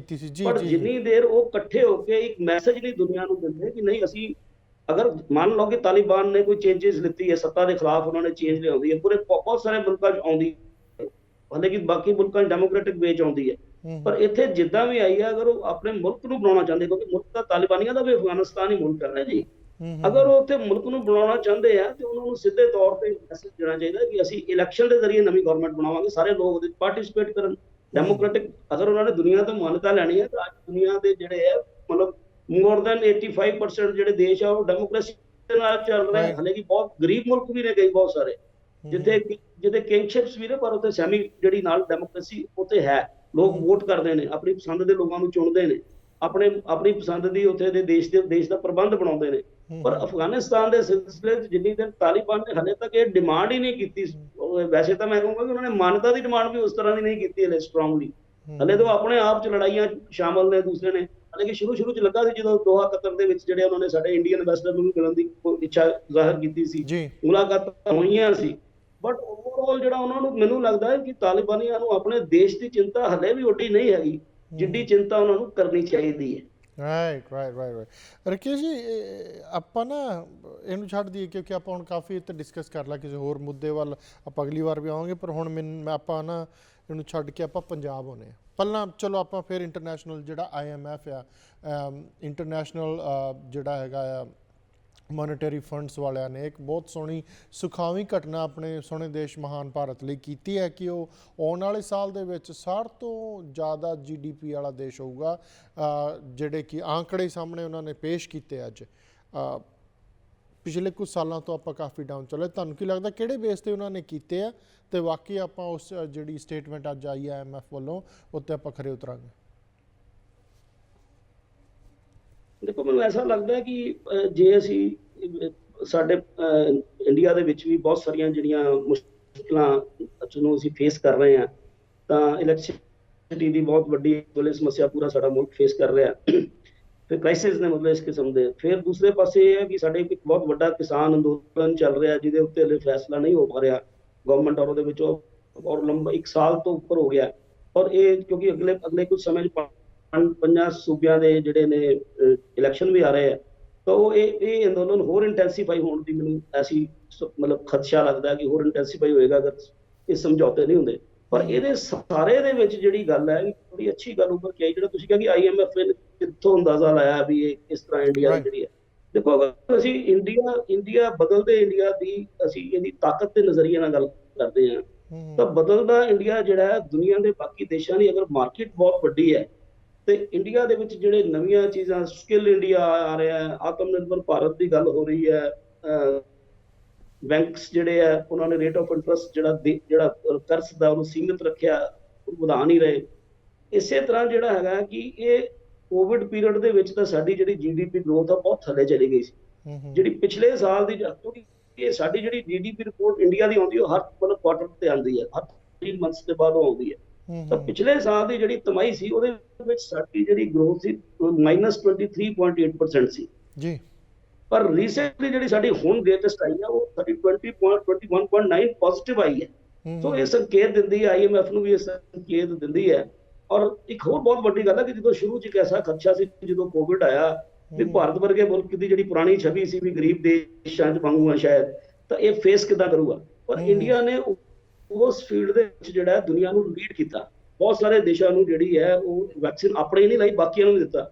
ਔਰ ਮੈਂ ਤੁਹਾਨੂੰ ਇਹ ਬੜੀ ਗੱਲ ਮੈਨੂੰ ਦੱਸਦਿਆਂ ਬੜੀ ਅੱਛਾ ਲੱਗ ਰਿਹਾ ਹੈ ਕਿ ਕੱਲ ਜਿਹੜਾ ਪੰਜਾਬ ਦੀ ਸਾਡੀ ਰਿਪੋਰਟ ਆਈ ਹੈ ਉਹਦੇ ਵਿੱਚ ਜਿਹੜਾ ਕੋਵਿਡ ਦੇ ਜਿਹੜੇ ਸਾਡੇ ਆંકੜੇ ਆਉਂਦੇ ਆ ਉਹ 0% ਆਏ, ਕੋਈ ਕੇਸ ਨਹੀਂ ਆਇਆ ਕੱਲ ਜੀ। ਇਸ ਤਰ੍ਹਾਂ ਹੀ ਸਾਰੇ ਮੁਲਕ ਦੇ ਵਿੱਚ ਵੀ ਇਹ ਹੋ ਰਿਹਾ। ਕੱਲ ਹੀ ਜਿਹੜਾ ਭਾਰਤ ਦੇ ਜਿਹੜੇ ਡੋਮੈਸਟਿਕ ਫਲਾਈਟਸ ਹੈ ਉਹਦੇ ਵਿੱਚ 100% ਅਲਾਉ ਕਰ ਦਿੱਤਾ ਗਿਆ, ਸਾਰੀਆਂ ਰੈਸਟ੍ਰਿਕਸ਼ਨਸ ਚੁੱਕ ਲਈਆਂ ਗਈਆਂ ਕੋਵਿਡ ਨਾਲ ਰਿਲੇਟਡ। 100% ਜਿਹੜੇ ਉਹ ਪੈਸੇਂਜਰਸ ਉਦਾਂ ਜਾ ਸਕਣਗੇ, ਪੂਰੀਆਂ ਫੁੱਲ ਸੀਟਾਂ ਹੋਣਗੀਆਂ। ਸੋ ਜਿੱਦਾਂ ਜਿੱਦਾਂ ਇਹ ਹੁਣ ਖੁੱਲ ਰਿਹਾ, ਕੋਵਿਡ ਖੁੱਲ ਰਿਹਾ, ਔਰ ਇੰਡੀਆ ਦੇ ਜਿਹੜੇ ਕੋਵਿਡ ਦੀ ਵਜ੍ਹਾ ਦੇ ਨਾਲ ਇੰਡੀਅਨ ਮੈਨੂਫੈਕਚਰਰਸ ਦੇ ਜਿਹੜੇ ਬਹੁਤ ਜਿਹੜੇ ਇੰਪੋਰਟ ਦੇ ਆਰਡਰ ਸੀ ਉਹ ਸਟਕ ਹੋਏ ਪਏ ਸੀ, ਕਿਉਂਕਿ ਉਹ ਆਵਾਜਾਈ ਠੱਪ ਸੀ, ਲੇਬਰ ਦੀ ਪ੍ਰੋਬਲਮ ਸੀ, ਉਹ ਸਾਰੀਆਂ ਪ੍ਰੋਬਲਮਸ ਹੁਣ ਦੂਰ ਹੋ ਗਈਆਂ। ਅੱਛਾ, ਇੱਕ ਹੋਰ ਬਹੁਤ ਵਧੀਆ, ਬੇਸ਼ੱਕ ਕਿਸਾਨ ਅੰਦੋਲਨ ਚੱਲ ਰਿਹਾ ਪਰ ਜਿਹੜੀ ਸਾਡੀ ਫਸਲ ਹੈ ਉਹ ਵੀ ਰਿਕਾਰਡ ਮਤਲਬ ਵੱਧ ਕੇ ਆ ਰਹੀ ਹੈ। ਮਤਲਬ ਇਹੋ ਜਿਹੇ ਹਾਲਾਤ ਵਿੱਚ ਵੀ ਸਾਡੇ ਜਿਹੜੇ ਕਿਸਾਨ ਨੇ ਉਹਨਾਂ ਨੇ ਆਪਣੀਆਂ ਫਸਲਾਂ ਦੇ ਉੱਪਰ ਪੂਰਾ ਜ਼ੋਰ ਦਿੱਤਾ ਔਰ ਪਿਛਲੇ ਸਾਲਾਂ ਤੋਂ ਵੱਧ ਕੇ ਸਾਡੀਆਂ ਚੀਜ਼ਾਂ ਆਈਆਂ। ਅੱਛਾ, ਡਾਈਵਰਸਿਫਿਕੇਸ਼ਨ ਦੀ ਕੋਸ਼ਿਸ਼ ਕੀਤੀ ਜਾ ਰਹੀ ਹੈ। ਅੱਗੇ ਸਾਡੇ GDP ਗਰੋਥ ਵਧਣ ਦੇ ਕਈ ਕਾਰਨ ਹੈ ਕਿ ਜਿੱਦਾਂ ਈਟੇਬਲ ਆਇਲਸ ਅਸੀਂ ਅੱਗੇ ਮੈਕਸਿਮਮ ਇੰਪੋਰਟ ਕਰਦੇ ਹਾਂ, ਸਰਕਾਰ ਉਹ ਕਹਿ ਰਹੀ ਹੈ ਕਿ ਤੁਸੀਂ ਡਾਈਵਰਸਿਫਾਈ ਕਰੋ, ਇਹ ਚੀਜ਼ਾਂ ਆਉਣਗੀਆਂ। ਜੀ ਇੱਥੇ ਦੋ ਰਕੇਸ਼ ਜੀ ਕੁਐਸਚਨ ਖੜੇ ਹੋ ਜਾਂਦੇ ਆ। ਇੱਕ ਤਾਂ IMF ਵੱਲੋਂ ਇਹ ਕਹਿਣਾ ਬਹੁਤ ਚੰਗੀ ਸੁਖਾਵੀਂ ਘਟਨਾ ਆ, ਸੁਖਾਵੀਂ ਖਬਰ ਆ। ਮੇਰਾ ਕੁਐਸਚਨ ਇਹ ਕਿ ਉਹ ਕਿੱਥੇ ਬੇਸ ਕਰ ਰਿਹਾ, ਜਿੱਥੇ ਆਪਾਂ ਡਾਊਨ ਗਏ ਸੀ ਉੱਥੋਂ ਆਪਾਂ ਗਰੋ ਫਾਸਟ ਕਰਾਂਗੇ ਜਾਂ ਅਸੀਂ ਜਿੱਥੇ ਨਾਰਮਲ ਸੀਗੇ ਉਹਦੇ ਅਬਵ ਜਾਵਾਂਗੇ? ਇੱਕ ਕੁਐਸਚਨ। ਦੂਜਾ ਕੁਐਸਚਨ ਇਹ ਹੈ ਜੀ ਪਹਿਲੇ ਫੇਸ ਤੇ ਮੈਨੂੰ ਇਹੀ ਲੱਗਦਾ ਜਿੱਥੋਂ ਜਿਹੜੀ, ਕਿਉਂਕਿ ਸਾਡੀ ਗਰੋਥ ਜਿਸ ਵੇਲੇ ਕੋਵਿਡ ਆਉਣ ਤੋਂ ਪਹਿਲਾਂ ਸੀ ਸਾਡੀ ਗਰੋਥ ਨਿਰੰਤਰ ਹੌਲੀ ਸਲੋ ਵੱਧ ਰਹੀ ਸੀ ਜੀ। ਤੇ ਮੈਨੂੰ ਲੱਗਦਾ ਕਿ ਪਹਿਲੇ ਫੇਸ ਦਾ ਗਰੋਥ ਨੂੰ ਜਿਹੜਾ ਤੁਸੀਂ ਦੇਖੋ ਨਾ ਕਿ -23.8 ਔਰ +21.8, ਦੈਟ ਮੀਨਸ ਕਿ ਫਾਸਟਲੀ ਗਰੋਇੰਗ ਜਿਹੜੀ ਹੈਗੀ ਹੈ, ਇੰਡਸਟਰੀ ਗਰੋ ਕਰ ਰਹੀ ਹੈ। ਸਾਡੇ ਹੁਣ ਜਿੱਦਾਂ ਸਾਰੀ ਆਵਾਜਾਈ ਖੁੱਲ ਜਾਣੀ ਹੈ, ਸਾਡੇ ਇਸ ਕਿਸਮ ਦੀ ਜਿਹੜੀ ਸਾਡੀ ਐਗਰੀਕਲਚਰ ਗਰੋਥ ਬਹੁਤ ਆਈ ਹੈ। ਤਾਂ ਦੂਸਰੇ ਪਾਸੇ ਸਾਡੀ ਆਤਮ ਨਿਰਭਰਤਾ ਜਿਹੜੀ ਹੈ ਵੱਧ ਰਹੀ ਹੈ। ਉਸ ਨਜ਼ਰੀਏ ਨਾਲ ਮੈਨੂੰ ਲੱਗਦਾ ਕਿ IMF ਇਹ ਚੀਜ਼ ਇਸ ਤਰ੍ਹਾਂ ਐਨਾਲਿਸਿਸ ਕਰ ਰਿਹਾ ਹੈ, ਕਿਉਂਕਿ ਮੈਂ ਵੈਸੇ ਕੋਈ ਇਕਨੋਮਿਕਸ ਦਾ ਬਹੁਤ ਐਕਸਪਰਟ ਨਹੀਂ ਹੈਗਾ, ਪਰ ਮੈਂ ਜਿਹੜੀ ਆਪਾਂ ਆਮ ਤੌਰ ਤੇ ਐਨਾਲਿਸਿਸ ਕਰਦੇ ਹਾਂ ਉਹ ਮੈਨੂੰ ਲੱਗਦਾ ਕਿ ਜਿਹੜਾ ਇੰਡੀਆ ਦਾ, ਤੁਸੀਂ ਦੇਖੋ ਕਿ GST ਜਿਹੜਾ ਇੰਡੀਆ ਦਾ ਉਹ ਕੋਵਿਡ ਦੇ ਪੀਰੀਅਡ ਦੇ ਵਿੱਚ ਵੀ ਦਾ ਲਾਸ ਉਹਨਾਂ ਨਹੀਂ ਹੋਇਆ ਜਿਨ੍ਹਾਂ ਨੇ, ਹਾਲਾਂਕਿ ਉਹਦੇ ਵਿੱਚ ਕਈ ਗੱਲਾਂ ਐਸੀਆਂ ਹੈਗੀਆਂ ਕਿ ਜਿਹੜੇ ਫਿਜ਼ੀਕਲੀ ਜਿਹੜੇ ਮਤਲਬ ਜਾਂ ਜਿਹੜੇ ਰੂਟੀਨ ਜਿਹੜੇ ਸਾਡੇ ਛੋਟੇ ਛੋਟੇ ਦੁਕਾਨਦਾਰ ਸੀ, ਦੂਸਰੇ ਸੀ, ਉਹਨਾਂ ਦੇ ਬਿਜ਼ਨਸ ਇਫੈਕਟ ਆਇਆ ਸੀ। ਪਰ ਆਨਲਾਈਨ ਬਿਜ਼ਨਸ ਸੀ ਜਿਹੜਾ ਉਹਨੇ ਜਿਹੜੀ ਦੇਸ਼ ਦੀ ਜਿਹੜੀ GST ਦਾ ਜਿਹੜਾ ਰੈਵਨਿਊ ਸੀ ਉਹ ਨਹੀਂ ਘਟਣ ਦਿੱਤਾ। ਦੈਟ ਮੀਨਸ ਕਿ ਜਿਹੜੀ ਗਵਰਨਮੈਂਟ ਹੈ ਉਹ ਸਟਰੋਂਗ ਫੁਟਿੰਗ ਤੇ ਹੈ। ਗਵਰਨਮੈਂਟ ਕੋਲ ਜਿਹੜਾ ਰੈਵਨਿਊ ਦੀ ਕੋਈ ਪ੍ਰੋਬਲਮ ਨਹੀਂ ਆਈ। ਗਵਰਨਮੈਂਟ ਨੂੰ ਜਿਸ ਵੇਲੇ ਗਵਰਨਮੈਂਟ ਮਜ਼ਬੂਤ ਹੈ ਤਾਂ ਨਿਸ਼ਚਿਤ ਤੌਰ ਤੇ ਜਿਹੜੀਆਂ ਹੁਣ ਜਦੋਂ ਪਾਲਿਸੀਜ਼ ਖੁੱਲਣਗੀਆਂ, ਜਦੋਂ ਕੋਵਿਡ ਖੁੱਲ ਰਿਹਾ ਤਾਂ ਫਿਰ ਉਹ ਪਾਲਿਸੀਜ਼ ਅਗਰ ਗਰਾਊਂਡ ਲੈਵਲ ਤੇ ਜਾ ਕੇ ਇੰਪਲੀਮੈਂਟ ਹੁੰਦੀਆਂ, ਜਿੱਦਾਂ ਰੀਸੈਂਟਲੀ ਹੁਣੇ ਰਿਜ਼ਰਵ ਬੈਂਕ ਆਫ ਇੰਡੀਆ ਨੇ ਕੋਈ ਰੈਪੋ ਰੇਟਸ ਚੇਂਜ ਕੀਤੇ ਔਰ ਮਿਨੀਮਾਈਜ਼ ਕੀਤੀਆਂ ਚੀਜ਼ਾਂ ਕਿ ਲੋਕਾਂ ਨੂੰ ਪੈਸਾ ਜਿਹੜਾ ਇੰਡਸਟਰੀ ਨੂੰ ਦਿੱਤਾ ਜਾਏਗਾ ਉਹਦਾ। ਤਾਂ ਜਦੋਂ ਇੰਡਸਟਰੀ ਨੂੰ ਪੈਸਾ ਮਿਲੇਗਾ ਤੇ ਨਾਲ ਇੱਕ ਚੀਜ਼ ਜਿਹੜੇ ਇਕਨੋਮਿਸਟ ਹੁੰਦੇ ਉਹ ਕਹਿੰਦੇ ਇੰਡਸਟਰੀ ਨੂੰ ਪੈਸਾ ਆਏਗਾ ਪਰ ਬਾਹਰ ਤੋਂ ਕਿੱਥੋਂ ਆਏਗਾ, ਇਸ ਕਿਸਮ ਦੀਆਂ ਗੱਲਾਂ ਵੀ ਆਉਂਦੀਆਂ ਨੇ। ਪਰ ਉਹਦੇ ਵਿੱਚ ਜਿੱਦਾਂ ਬੈਂਕਾਂ ਨੇ ਰੇਟ ਸੀਮਿਤ ਰੱਖਿਆ ਤੇ ਦੁਕਾਨਦਾਰਾਂ ਨੂੰ ਤੱਕ ਵੀ ਜਿਹੜੇ ਆ ਲੋਨ ਦਿੱਤੇ ਜਾ ਰਹੇ ਆ, ਕੰਜ਼ਿਊਮਰਸ ਨੂੰ ਲੋਨ ਈਜ਼ੀ ਮਿਲ ਰਿਹਾ, ਤਾਂ ਮੈਨੂੰ ਲੱਗਦਾ ਕਿ ਉਹ ਜਿਹੜਾ ਜਿਹੜਾ ਇੰਡਸਟਰੀ ਦਾ ਜਿਹੜਾ ਚੱਕਾ ਘੁੰਮੇਗਾ, ਤਾਂ ਜਦੋਂ ਬੇਸਿਕਲੀ ਸਾਡੀ ਤਾਂ ਇੰਡਸਟਰੀ ਜਿਹੜੀ ਇਕਨੋਮੀ ਆ ਐਗਰੀਕਲਚਰ ਬੇਸਡ ਹੈ, ਤਾਂ ਜਦੋਂ ਐਗਰੀਕਲਚਰ ਬੈਟਰ ਉੱਭਰ ਕੇ ਆਉਂਦੀ ਹੈ ਤਾਂ ਲੋਕਾਂ ਦਾ ਜਿਹੜੀ ਬਾਈ ਕੈਪੈਸਿਟੀ ਵੱਧਦੀ ਹੀ ਹੈ। ਜੀ ਤਾਂ ਜੀ ਜਿਹੜੀ ਜੀ ਦੇਸ਼ ਦੇ ਇੰਟਰਨਲ ਜਿਹੜੀ ਸਥਿਤੀ ਹੈ, ਇਹਦੇ ਵਿੱਚ ਵੀ ਜਿਹੜੀ GDP ਦੀ ਗਰੋਥ ਦੇ ਵਧਣ ਦਾ ਮੈਨੂੰ ਉਹ ਜਿਹੜਾ ਉਹਦਾ ਇੱਕ ਰੀਜ਼ਨ ਰਹੇਗਾ ਕਿ ਦੇਸ਼ ਦੇ ਅੰਦਰ ਵੀ ਲੋਕਾਂ ਕੋਲ ਇਸ ਵੇਲੇ ਖਰੀਦਣ ਲਈ ਪੈਸਾ ਹੈ, ਔਰ ਜਿਹੜੇ ਸਟਕ ਹੋਏ ਆਰਡਰ ਸੀ ਉਹ ਨੈਚੁਰਲੀ ਜਿਹੜੇ ਬਾਹਰਲੇ ਮੁਲਕ ਵੀ ਨੇ ਉਹਨਾਂ ਦੇ ਠੀਕ ਹੈ ਇੱਕ ਸਟਕ ਹੋਏ ਆਰਡਰ ਸੀ, ਪਰ ਉਹਨਾਂ ਦੀਆਂ ਅਗਲੀਆਂ ਡਿਮਾਂਡ ਵੀ ਤੇ ਉਨੀਆਂ ਖੜੀਆਂ। ਤਾਂ ਮੈਨੂੰ ਲੱਗਦਾ ਕਿ ਇੰਡੀਆ ਦੇ ਜਿਹੜੇ ਇੰਪੋਰਟਰਸ ਤੇ ਜਿਹੜੇ ਮਤਲਬ ਸਾਡੇ ਐਕਸਪੋਰਟਰਸ ਨੇ, ਉਹਨਾਂ ਨੂੰ ਇੰਪੋਰਟ ਆਰਡਰਸ ਵੀ ਵਧਣਗੇ। ਤਾਂ ਇਸ ਕਿਸਮ ਦੀ ਫਿਰ ਇਨਫਰਾਸਟ੍ਰਕਚਰ ਜਿਹੜੇ ਆ ਬਹੁਤ ਤੇਜ਼ੀ ਦੇ ਨਾਲ ਵਧ ਰਿਹਾ, ਫੋਰਨ ਕੰਪਨੀਆਂ ਆ ਕੇ ਇਨਵੈਸਟ ਕਰ ਰਹੀਆਂ ਨੇ। ਸੋ ਇਹ ਤੋਂ ਮੈਨੂੰ ਲੱਗਦਾ ਕਿ IMF ਨੇ ਉਹਦੇ ਨਾਲ ਇਹ ਹੋ ਸਕਦੇ ਆ। ਔਰ ਫਿਰ ਜਿਹੜਾ ਰਿਜ਼ਲਟ ਇੰਡੀਆ ਚ ਆਇਆ, ਜਿਹੜਾ ਮੈਂ ਆਪਾਂ ਹੁਣੇ ਸਾਂਝਾ ਕੀਤਾ, ਇਹ ਵੀ ਉਹਦੀ ਜਿਹੜਾ ਉਹਦੇ IMF ਦੇ ਐਨਾਲਿਸਿਸ ਦਾ ਇੱਕ ਵੱਡਾ ਹਿੱਸਾ ਹੋ ਸਕਦਾ। ਜੀ ਰਕੇਸ਼ ਜੀ, ਆਪਾਂ ਨਾ ਹੁਣ ਇੰਟਰਨੈਸ਼ਨਲ ਤੇ ਆ ਚੀਜ਼ਾਂ ਛੱਡ ਕੇ ਪੰਜਾਬ ਤੇ ਆਵਾਂਗੇ, ਪਰ ਬ੍ਰੇਕ ਤੋਂ ਬਾਅਦ ਇੱਕ ਲਾਸਟ ਬ੍ਰੇਕ ਲੈ ਲਈਏ। ਰਕੇਸ਼ ਜੀ, ਆਪਾਂ ਬਹੁਤ ਸੋਹਣਾ ਐਲੈਬੋਰੇਟ ਕੀਤਾ ਤੁਸੀਂ ਸਾਰੇ ਮੁੱਦਿਆਂ। ਦਰਸ਼ਕੋ, ਸਾਡੇ ਨਾਲ ਬਣੇ ਹੋਏ ਨੇ ਮਾਨਯੋਗ ਰਕੇਸ਼ ਸ਼ਾਂਤੀ ਦੂਤ ਜੀ, ਬਹੁਤ ਸੋਹਣਾ ਐਲੈਬੋਰੇਟ ਕਰ ਰਹੇ ਇਹਨਾਂ ਮੁੱਦਿਆਂ ਦੇ ਉੱਤੇ। ਆਪਾਂ ਰੁਕਣਾ ਪੈ ਰਿਹਾ ਇੱਕ ਛੋਟੀ ਜਿਹੀ ਬ੍ਰੇਕ ਲਈ। ਇੱਦਾਂ ਹੀ ਬਣੇ ਰਹੋ ਜਸ ਪੰਜਾਬੀ ਤੇ। ਸਵਾਗਤ ਜੀ ਤੁਹਾਡਾ ਸਾਰਿਆਂ ਦਾ ਫੇਰ ਪ੍ਰੋਗਰਾਮ ਓਪਨ ਪਲੇਟਫਾਰਮ ਜਸ ਪੰਜਾਬੀ ਦੇ ਮੰਚ ਤੋਂ। ਦਰਸ਼ਕੋ, ਸਾਡੇ ਨਾਲ ਬਣੇ ਹੋਏ ਨੇ ਸੀਨੀਅਰ ਜਰਨਲਿਸਟ ਰਕੇਸ਼ ਸ਼ਾਂਤੀ ਦੂਤ ਜੀ। ਰਕੇਸ਼ ਜੀ, ਆਪਾਂ ਬਹੁਤ ਗੱਲਾਂ ਕਰ ਲਈਆਂ ਬਾਹਰਲੀਆਂ, ਹੁਣ ਆਪਾਂ ਆਪਣੇ ਪੰਜਾਬ ਤੇ ਆਉਂਦੇ ਹਾਂ। ਦੋ ਤਿੰਨ ਗੱਲਾਂ ਜਿਹੜੀਆਂ ਨਾਰਮਲ, ਆਪਾਂ ਕਿਸੇ ਦੇ ਪਾਰਟੀਬਾਜ਼ੀ ਤੋਂ ਨਹੀਂ, ਆਪਾਂ ਉਹ ਇਲੈਕਸ਼ਨ 'ਚ ਤੇ ਚੁਣਾਵਾਂ 'ਚ ਤੇ ਇੱਕ ਦੂਜੇ 'ਤੇ ਉਹ ਚੱਲਦਾ ਹੁੰਦਾ ਹੈ, ਔਰ ਨਹੀਂ ਚੱਲਣਾ ਚਾਹੀਦਾ। ਖਾਸ ਕਰਕੇ ਹਰ ਚੀਜ਼ ਦੀ ਇੱਕ ਮਰਿਆਦਾ ਹੁੰਦੀ ਹੈ। ਰਕੇਸ਼ ਜੀ, ਮੇਰਾ ਕੁਐਸਚਨ ਇਹ ਹੈ ਕਿ ਆਪਾਂ ਜਿੱਥੇ ਮਰਜ਼ੀ ਮੱਥਾ ਟੇਕ ਲਈਏ, ਮੇਰੀ ਆਪ ਦੀ ਭਾਵਨਾ, ਤੁਹਾਡੀ ਆਪ ਦੀ ਭਾਵਨਾ, ਮੇਰੀ ਸ਼ਰਧਾ, ਤੁਹਾਡੀ ਸ਼ਰਧਾ, ਆਪਾਂ ਟੇਕ ਲਈਏ, ਠੀਕ ਹੈ। ਪਰ ਜਦੋਂ ਕਾਸਟ ਬੇਸਡ ਰਾਜਨੀਤੀ ਹੋਣੀ ਸ਼ੁਰੂ ਹੋ ਜਾਂਦੀ ਹੈ, ਉਦੋਂ ਦੁੱਖ ਲੱਗਦਾ, ਉਦੋਂ ਆਪਾਂ ਮੁੱਦਿਆਂ ਤੋਂ ਭਟਕ ਜਾਂਦੇ ਹਾਂ, ਠੀਕ ਹੈ। ਅੱਜ ਹੁਣ ਉਹ ਨਵੇਂ CM ਸਾਹਿਬ ਵੀ ਆ ਗਏ, ਮੁਬਾਰਕਾਂ ਉਹਨਾਂ ਨੂੰ, ਬਹੁਤ ਚੰਗੀ ਗੱਲ ਹੈ। ਹਰੇਕ ਜਗ੍ਹਾ ਮੱਥਾ ਟੇਕੋ, ਹਰੇਕ ਜਗ੍ਹਾ ਇਹ ਕਰੋ, ਪਰ ਆਪਾਂ ਮੁੱਦੇ ਕਿਉਂ ਭੁੱਲੀ ਜਾਂਦੇ ਵਿੱਚ? ਮੁੱਦੇ ਤਾਂ ਬਿਜਲੀ ਦਾ ਮੁੱਦਾ ਉੱਥੇ ਖੜਾ ਆ, ਉਹ ਬਿਜਲੀ ਵਾਲੇ ਦਾ ਮੇਰਾ ਅੱਡ ਕੁਐਸਚਨ ਹੈ, ਬਾਅਦ 'ਚ ਆਊਂਗਾ। ਮੁੱਦੇ ਹੋਰ ਬਹੁਤ ਨੇ, ਟੀਚਰਾਂ ਦਾ, ਟੈਟ ਪਾਸ ਦਾ, ਹੋਰ ਬਹੁਤ ਮੁੱਦੇ ਨੇ। ਖਾਸ ਕਰਕੇ ਜੇ ਆਪਾਂ ਗੱਲ ਕਰੀਏ ਆਪਣੀ ਦੁਆਬਾ ਬਿਲਟ ਦੀ, ਜਾਂ ਤੁਸੀਂ ਪੂਰਾ ਪੰਜਾਬ ਹੀ ਲਾ ਲਓ, ਪਾਣੀ ਬਹੁਤ ਥੱਲੇ ਜਾ ਰਿਹਾ, ਪਾਣੀ ਬਹੁਤ ਥੱਲੇ ਜਾ ਰਿਹਾ, ਔਰ ਜਿਹੜਾ ਪਾਣੀ ਆ ਵੀ ਰਿਹਾ ਦੂਸ਼ਿਤ ਆ ਰਿਹਾ, ਉਹਨਾਂ ਬਿਮਾਰੀ ਫੈਲ ਰਹੀ ਹੈ। ਨੰਬਰ 1। ਨੰਬਰ 2, ਜਿਹੜੀ ਆਪਾਂ ਸ਼ੋਅ ਤੋਂ ਪਹਿਲਾਂ ਗੱਲ ਕਰਦੇ ਸੀ ਗਰਮੀ ਦਾ, ਖਾਸ ਕਰਕੇ ਇੰਡੀਆ 'ਚ ਤਾਂ ਗਰਮੀ ਬਹੁਤ ਪੈ ਰਹੀ ਹੈ, ਕਿਉਂਕਿ ਰੁੱਖ ਕੱਟੇ ਜਾ ਰਹੇ ਨੇ, ਬਹੁਤ ਬੁਰਾ ਹਾਲ ਹੈ।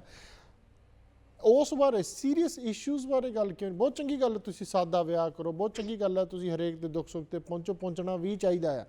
ਪਰ ਜੋ ਐਕਸਪੈਕਟੇਸ਼ਨਸ ਸੀਗੀਆਂ ਨਵੀਂ ਗੌਰਮੈਂਟ ਵੱਲੋਂ ਕਿ ਪੜ੍ਹੇ ਲਿਖੇ ਆਏ ਆ, ਜਜ਼ਬਾ ਆ, ਹਾਲੇ ਉਮਰ ਹੈਗੀ ਆ, ਕੋਈ ਜ਼ਿਆਦਾ ਉਹ ਨਹੀਂ ਹੈਗੀ, ਹਾਲੇ ਉਮਰ ਹੈਗੀ ਆ, ਪਰ ਉਹ ਜਿਹੜੀ ਗੱਡੀ ਐਂ ਸੀਗੀ ਚੱਲਣ ਦੀ ਵਜ੍ਹਾ ਥੋੜ੍ਹਾ ਜਿਹਾ ਟੇਢਾ ਚੱਲ ਰਹੀ ਹੈ ਕਿ ਉਹਨਾਂ ਚੀਜ਼ਾਂ 'ਤੇ ਕੰਸਨਟ੍ਰੇਸ਼ਨ ਜ਼ਿਆਦਾ, ਜਿੱਥੋਂ ਵੋਟਾਂ ਜ਼ਿਆਦਾ ਮਿਲਣੀਆਂ ਬਜਾਏ ਕਿ ਮੁੱਦਿਆਂ 'ਤੇ।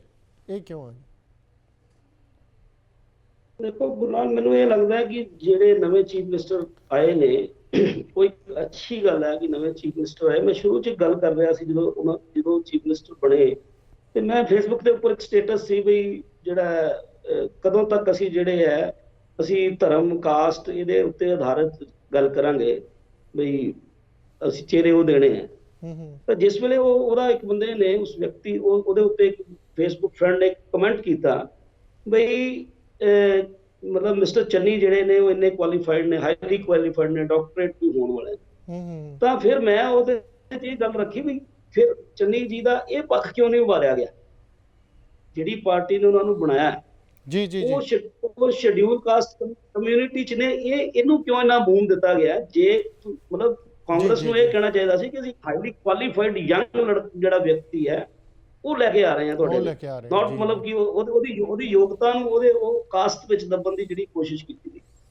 ਪਰ ਮਿਸਟਰ ਚੰਨੀ ਨੇ ਕੁਝ ਐਸੇ ਪ੍ਰਭਾਵ ਦਿੱਤੇ ਨੇ, ਮੈਂ ਪ੍ਰਭਾਵ ਹੀ ਕਹਾਂਗਾ, ਸਮਟਾਈਮਸ ਇਹ ਪੋਲੀਟੀਕਲ ਗਿਮਿਕਸ ਵੀ ਹੁੰਦੇ ਆ, ਕਿਉਂਕਿ ਜਿਹੜੀ ਦੇਰ ਓਵਰਆਲ ਕਿਸੇ ਦੀ ਪੂਰੀ ਲਾਈਫ ਸਟਾਈਲ ਨੂੰ ਅੱਛੀ ਤਰ੍ਹਾਂ, ਕਿਉਂਕਿ ਇੱਕ ਤਾਂ ਪਹਿਲੀ ਗੱਲ ਹੈ ਕਿ ਚੰਨੀ ਜੀ ਕੋ 2 ਜਾਂ 3 ਮਹੀਨੇ ਦਾ ਸਮੇਂ ਹੈ ਸੁਧਾਰ ਦਾ, ਤਾਂ ਉਹਦੇ ਵਿੱਚ ਵੀ ਜਿਹੜਾ ਬਹੁਤ ਵੱਡਾ ਉਹਨਾਂ ਦਾ ਫੋਕਸ ਜਿਹੜਾ ਉਹ ਟ੍ਰਾਂਸਫਰਾਂ 'ਚ ਹੀ ਲੱਗਾ ਹੋਇਆ ਹੈ।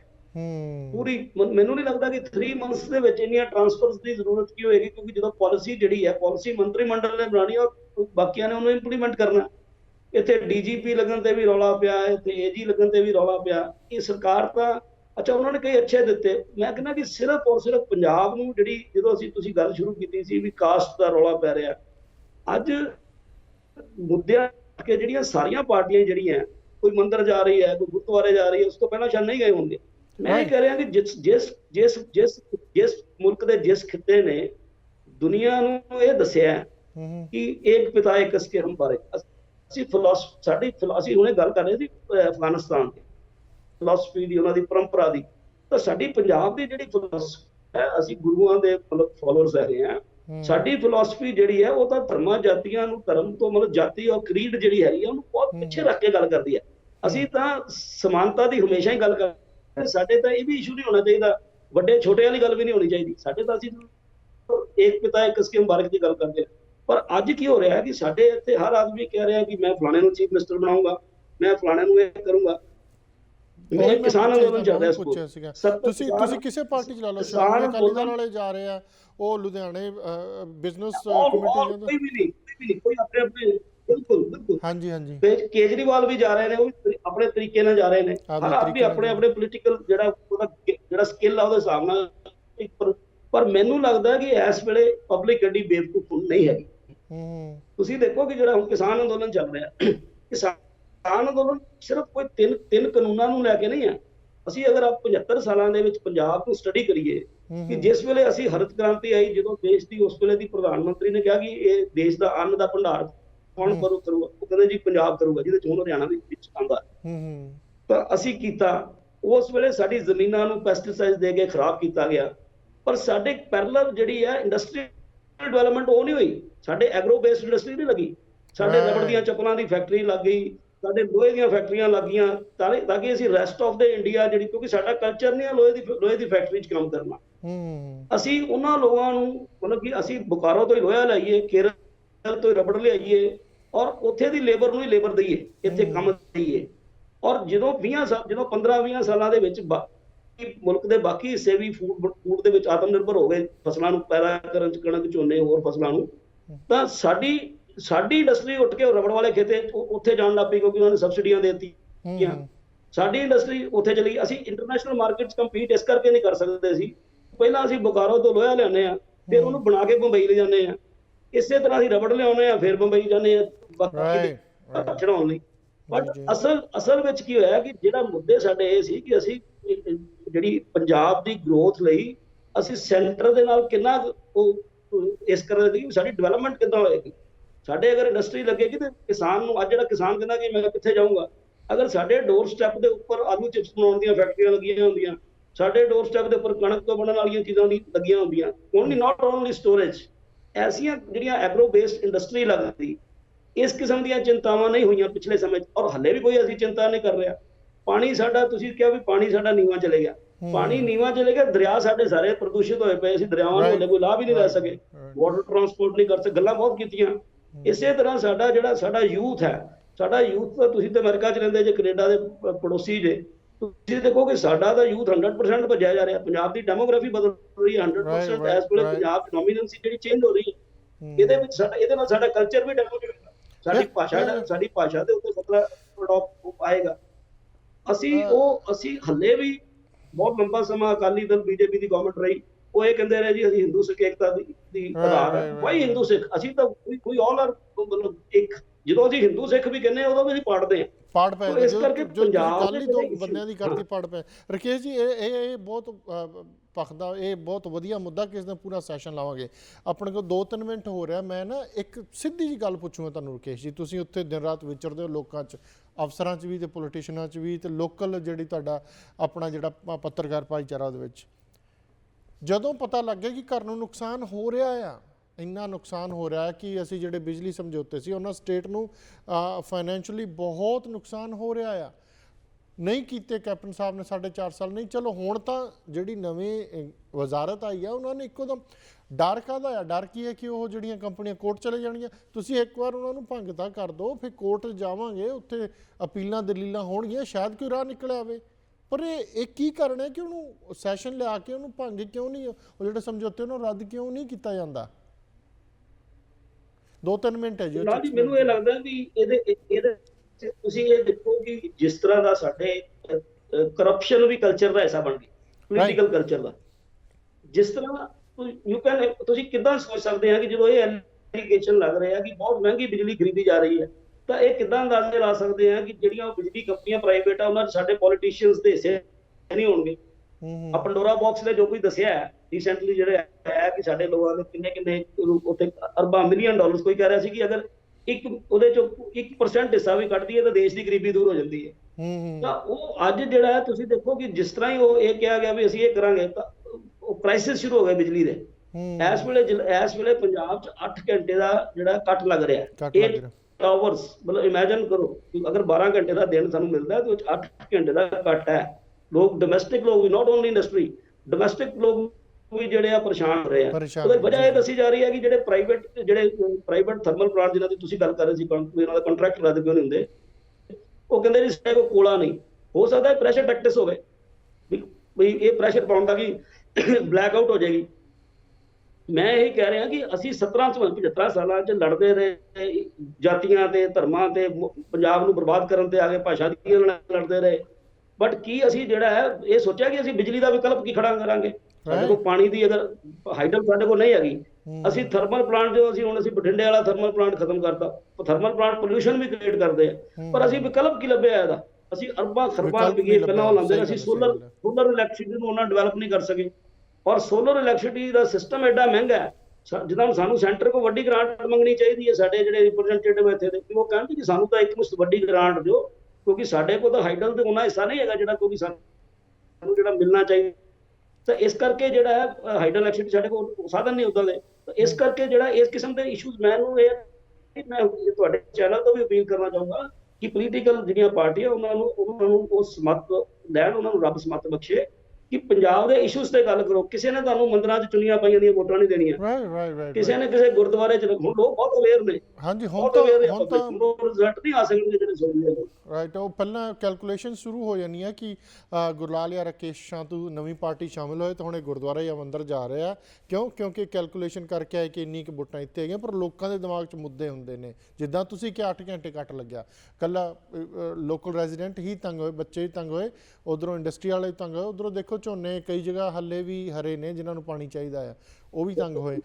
ਪਰ ਐਟ ਦ ਸੇਮ ਟਾਈਮ ਸਾਡੀ ਜਿਹੜੀ ਗੌਰਮੈਂਟ ਹੈ, ਨਵੀਂ ਵਜ਼ਾਰਤ ਆਈ ਆ, ਉਹ ਆਹ ਸਮਝੌਤੇ ਰੱਦ ਨਹੀਂ ਕਰ ਰਹੀ ਸਿਰਫ ਇਸ ਗੱਲੋਂ, ਜਾਂ ਪਤਾ ਨਹੀਂ ਕੀ ਹੋਰ ਕਾਣੂਗਾ ਕਿ ਇਹ ਕੋਰਟ ਚਲੇ ਜਾਣਗੇ। ਉਹ ਭਾਈ ਕੋਰਟ ਜਾਣਗੇ, ਅਪੀਲਾਂ ਦਲੀਲਾਂ ਹੋਣਗੀਆਂ, ਕੋਈ ਰਾਹ ਨਿਕਲ ਆਊਗਾ। ਰਾਕੇਸ਼ ਜੀ, ਜੇ ਇਹ ਚਲੇ ਜਾਂਦੇ ਕੋਰਟ, ਉਹ ਆਪ ਦਾ ਵਕੀਲ ਖੜਾ ਕਰਨਗੇ, ਇਹ ਆਪ ਦਾ ਵਕੀਲ ਖੜਾ ਕਰਨਗੇ, ਠੀਕ ਹੈ, ਵੱਧ ਤੋਂ ਵੱਧ ਕੀ ਹੋਊਗਾ? ਕੇਸ ਹਾਰ ਜਾਓਗੇ, ਅੱਗੇ ਕਿਹੜਾ ਨਹੀਂ ਹਾਰੇ, ਇਹੀ ਹੋਊਗਾ ਨਾ, ਇਹੀ ਹੋਊਗਾ। ਮੇਰਾ ਇਹ ਹੈ ਕਿ ਇੱਕ ਵਾਰ ਤੁਸੀਂ ਉੱਥੇ ਪੱਤਰਕਾਰ ਭਾਈਚਾਰਾ, ਇੱਕ ਵਾਰ ਤੁਸੀਂ ਐਜ਼ ਏ ਨਾਗਰਿਕ ਅਪੀਲ ਜ਼ਰੂਰ ਕਰਿਓ ਸਰਕਾਰ ਨੂੰ ਕਿ ਇਹਦਾ ਕੁਛ ਕਰੋ, ਨਹੀਂ ਤਾਂ ਸਿੱਧਾ ਜੇਬ ਨੂੰ ਡਾਕਾ ਵੱਜ ਰਿਹਾ। ਇੱਥੇ ਕੀ ਕਹਿਣਾ ਚਾਹੋਗੇ? 1 ਮਿੰਟ ਦਾ ਟਾਈਮ ਰਹਿ ਗਿਆ ਜੀ ਸਾਰਾ। ਦੇਖੋ, ਮੈਨੂੰ ਤੇ ਲੱਗਦਾ ਕਿ ਪਹਿਲਾਂ ਜਿਹੜੇ ਇਲੈਕਟ੍ਰੀਕਲ ਫੀਲਡ ਦੇ ਜਿਹੜੇ ਇੰਜੀਨੀਅਰਸ ਨੇ, ਜਿਹੜੇ ਟੌਪ ਇੰਜੀਨੀਅਰਸ ਨੇ, ਸਰਕਾਰ ਨੂੰ ਘੱਟੋ-ਘੱਟ ਇੱਕ ਕਮੇਟੀ ਬਣਾਉਣੀ ਚਾਹੀਦੀ ਉਹਨਾਂ ਦੀ। ਜੀ ਉਹਨਾਂ ਦੀ ਰਿਪੋਰਟ ਦੇ ਉੱਤੇ ਆਧਾਰਿਤ ਜਦੋਂ ਇਹ ਗੱਲ ਜਾਏਗੀ, ਨਵੇਂ ਵਿਕਲਪ ਲੱਭੇ ਜਾਣਗੇ। ਜੇ ਅਮਰਿੰਦਰ ਸਿੰਘ ਵਿਧਾਨ ਸਭਾ ਦੇ ਵਿੱਚ ਇੱਕ ਲਿਆ ਕੇ ਕਾਨੂੰਨ, ਯਮਨਾ ਜਿਹੜੀ ਉਹ ਲਿੰਕ ਨਹਿਰ ਨੂੰ ਦਾ ਖਤਮ ਕਰ ਸਕਦੇ ਆ ਕਿ ਅਸੀਂ ਆਪਣੇ ਇੱਥੇ ਦਾ ਪਾਣੀ ਨਹੀਂ ਖਤਮ ਹੋਣ ਦੇਣਾ, ਤੇ ਫਿਰ ਇਹ ਤਾਂ ਪ੍ਰਾਈਵੇਟ ਕੰਪਨੀਆਂ ਨੇ। ਪਰ ਇਹ ਹੈ ਕਿ ਜਦੋਂ ਅਸੀਂ ਇਹਨਾਂ ਦੇ ਨਾਲ ਕੰਟਰੈਕਟ ਰੱਦ ਕਰਾਂਗੇ, ਉਹਨਾਂ ਦੇ ਜਿਹੜੇ ਪ੍ਰੈਸ਼ਰ ਟੈਕਟਿਸ ਆਉਣਗੇ, ਉਹਨਾਂ ਨੂੰ ਉਸ ਤੋਂ ਪਹਿਲਾਂ ਜਿਹੜੇ ਅਸੀਂ ਆਪਣੇ ਢਾਂਚੇ ਨਾਲ, ਜਿਹੜਾ ਸਾਡਾ ਇੰਜੀਨੀਅਰਸ ਦਾ ਢਾਂਚਾ ਹੈ, ਕਿ ਅਸੀਂ ਫੌਰੀ ਕਿੱਦਾਂ ਟੇਕ ਓਵਰ ਕਰਕੇ ਉਹਨਾਂ ਨੂੰ ਉਹ ਕਰਾਂਗੇ ਕਿ ਤਾਂ ਕਿ ਸਾਡੇ ਬਿਜਲੀ ਦੀ ਸਮੱਸਿਆ ਨਾ ਪੈਦਾ ਹੋਵੇ।